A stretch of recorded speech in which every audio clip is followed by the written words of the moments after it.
Hej. Hej. Og velkommen. Nu går det løs. Quilling Convention 2021. Det er jo en af de helt store begivenheder her hos Karen Marie Klip og Papir.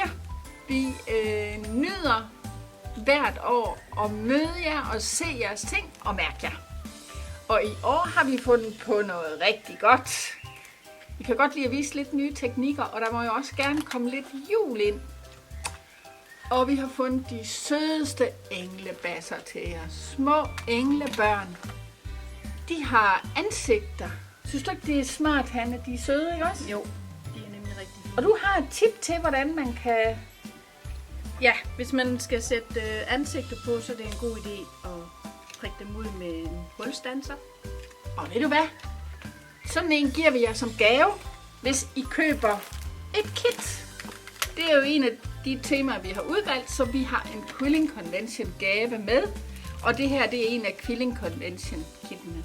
Vi har 2 farvevariationer.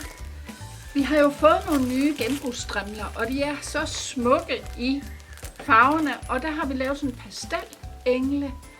Jeg synes, de er helt vidunderlige.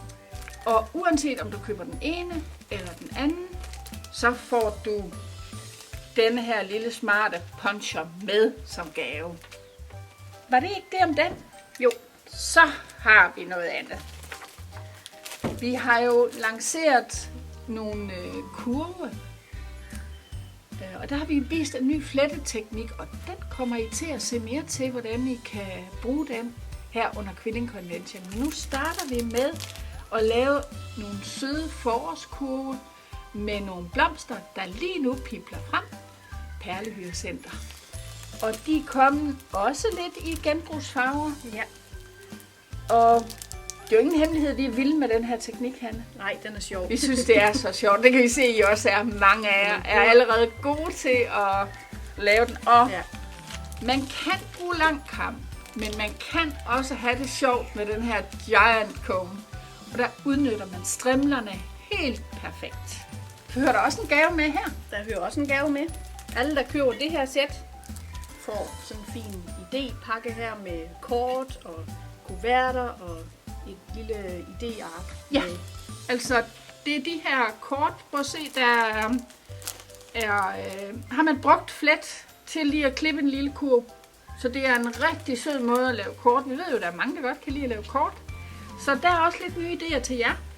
Hanne, du laver en lille video, hvor du viser lidt tips. Lidt ekstra små idéer. I skal have opskriften for at kunne få fornøjelse af den. Til Quilling Convention hører også udstillingen med jeres bedste værker. Og det kan I gå ind og se mere om inde på vores hjemmeside. Vi glæder os. Det skal bare være en fest, og det går helt frem til den 6. og den 7. maj. Her i butikken er der åbent ekstra de 2 dage, og der er gjort lidt ekstra for dem, der kan komme på besøg, men vi skal nok sørge for, at der foregår en masse online også. I næste uge kommer der 2 kit mere til Quilling Convention. Vi ses!